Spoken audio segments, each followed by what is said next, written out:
CPIM-ൻ്റെ രാഷ്ട്രീയ വീക്ഷണത്തിൽ RSS എന്ന ഫാസിസ്റ്റ് സംഘടന നിയന്ത്രിക്കുന്ന BJP-യും അതിൻ്റെ കൂട്ടാളികളും അവരേറ്റവും വലിയ വെല്ലുവിളിയാണ് ഇന്ത്യൻ ജനാധിപത്യത്തിന്, ഇന്ത്യൻ മതനിരപേക്ഷതയ്ക്ക്, റിപ്പബ്ലിക്കൻ ഭരണഘടനയ്ക്ക്, ഇന്ത്യ എന്ന ആശയത്തിൻ്റെ ഭാവിക്ക് മുമ്പിൽ ഉയർത്തുന്നത്. ഇപ്പം എന്താ ചെയ്തത്? പാർലമെൻറ്റിൽ സ്ത്രീ സംവരണം നടപ്പാക്കാനെന്നുള്ള പേരിൽ വേറൊരു പദ്ധതിയാണ് ഡീലിമിറ്റേഷൻ്റെ അധികാരം കൈക്കലാക്കാനുള്ള, സീറ്റ് വർദ്ധിപ്പിച്ചുകൊണ്ട്. അതിലൂടെ എന്താണ്? ദക്ഷിണേന്ത്യയെ അവഗണിക്കുക പാർലമെൻറ്റിൽ, വടക്കുകിഴക്കൻ ബംഗാൾ ഉൾപ്പെടെയുള്ള വടക്കുകിഴക്കൻ സംസ്ഥാനങ്ങൾ ഉപേക്ഷിക്കുക.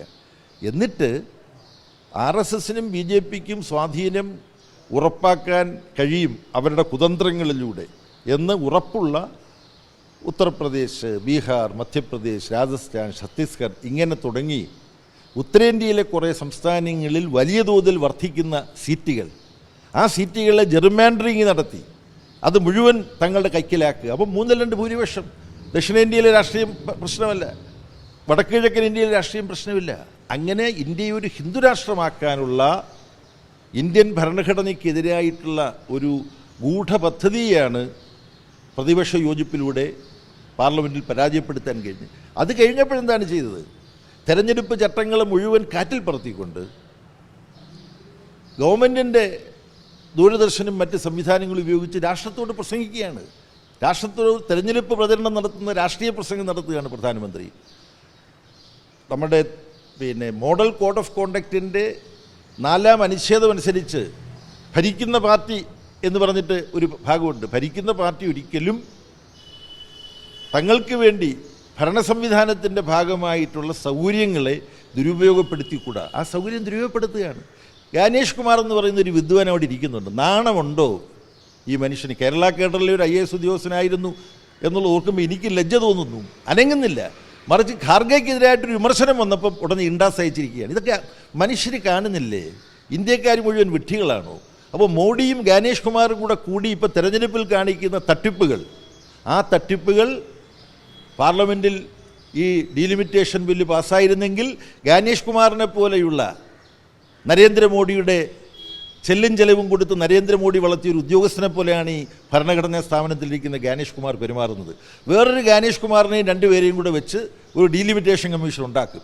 എന്നിട്ട് ഡൽഹിയിലും നാഗ്പൂരിലും കൂടെ ഇരുന്ന് മോഹൻ ഭഗത്തും നരേന്ദ്രമോദിയും അമിത്ഷായും കൂടെ തീരുമാനിക്കുന്ന വിധത്തിൽ മണ്ഡല പുനർവിഭജനം നടത്തും. ഇതിൻ്റെ അപകടം എന്താ?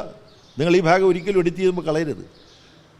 ഈ ഡീലിമിറ്റേഷൻ കമ്മീഷൻ ഒരു തീരുമാനം എടുത്തു കഴിഞ്ഞാൽ അത് കോടതി ചോദ്യം ചെയ്യാൻ കഴിയില്ല. കോടതി നടപടികളിൽ നിന്നും പ്രൊട്ടക്റ്റഡാണ്. അപ്പോൾ അങ്ങനെയുള്ള വിവരങ്ങൾ വെച്ചുകൊണ്ട് വലിയൊരു ഗൂഢപദ്ധതിയാണ് ഇവർ തയ്യാറാക്കിയത്. അപ്പോൾ അതുകൊണ്ട് ഒരു ഫാസിസ്റ്റ് ആധിപത്യത്തിലേക്ക് തന്നെ ഈ രാജ്യത്ത് നയിക്കാൻ ഇവർ RSS പദ്ധതിയിട്ട് പോകുന്നു എന്ന് വേണം കരുതാൻ. ഈ SIR ഉപയോഗിച്ചുകൊണ്ട് ആളുകളെ അവരുടെ വോട്ടവകാശം ഇല്ലാതാക്കുക, അതിൻ്റെ അടുത്ത ഘട്ടമായിട്ട് അവരുടെ പൗരത്വം വേണമെങ്കിൽ ഇല്ലാതാക്കും. ഇതുപോലുള്ള പദ്ധതി ഹിറ്റ്ലർ നടപ്പാക്കിയിരുന്നു. ന്യൂറംബർഗ് ലോസ് എന്നാണ് അത് അറിയപ്പെടുന്നത്. 1933 സെപ്റ്റംബർ മാസമാണ് അത് അവിടെ പാസ്സായത്. പിന്നെ പാർലമെൻറ്റ് നിയമമൊന്നുമില്ല. ഹിറ്റ്ലർ എന്ത് പറയുന്നു അത് നിയമം. അങ്ങനെ മോഡി എന്ത് പറയുന്നു, മോഹൻ ഭഗത് എന്ത് പറയുന്നു അത് നിയമം എന്ന നിലയിലേക്ക് ഇന്ത്യയെ കൊണ്ടുപോകാനാണ് ഇവർ ശ്രമിക്കുന്നത്. ഇതിൻ്റെ ഗൗരവം മുഴുവൻ മനസ്സിലാക്കിക്കൊണ്ട് ഉത്തരവാദിത്വ ബോധത്തോടു കൂടി കോൺഗ്രസ് എന്ന ലോക്സഭയിലെ ഇപ്പോഴത്തെ പ്രതിപക്ഷ പാർട്ടി അതിനെ മുഴുവൻ ഗൗരവത്തോടും കൂടി അത് മനസ്സിലാക്കിയാണോ അവർ നോങ്ങുന്നത് എന്നെല്ലാമുള്ള ചോദ്യം പലരും ഉന്നയിക്കുന്നുണ്ട് എന്ന് മാത്രമേ ഞാൻ പറയുന്നുള്ളൂ. അപ്പോൾ വളരെ വലിയ വെല്ലുവിളിയാണ് രാഷ്ട്രീയമായി ഇന്ത്യയുടെ മുമ്പിൽ ഉയർന്നു നിൽക്കുന്നത്, ഇന്ത്യ എന്ന ആശയത്തിന് മുമ്പിൽ ഉയർന്നു നിൽക്കുന്നത്.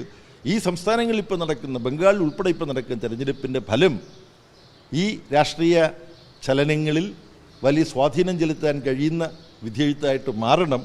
ഇടതുപക്ഷം സുശക്തമായി വന്നാൽ മാത്രമേ ഈ RSS-ൻ്റെ ഫാസിസ്റ്റിക് നീക്കങ്ങളെ സൂക്ഷ്മമായി തിരിച്ചറിഞ്ഞുകൊണ്ട് അതിന് ബദൽ പ്രതിരോധങ്ങളും അതിനെതിരായിട്ടുള്ള വിശാലമായ ബഹുജന ഐക്യവുമൊക്കെ കെട്ടിപ്പടുക്കുന്നതിന് ഇടതുപക്ഷത്തിൻ്റെ ശക്തിയും സാന്നിധ്യവും ഇന്ത്യൻ രാഷ്ട്രീയത്തിൽ ആവശ്യമാണ്. അതുകൊണ്ട് തന്നെ ബംഗാളിലെ തെരഞ്ഞെടുപ്പ് വളരെ പ്രധാനമാണ്.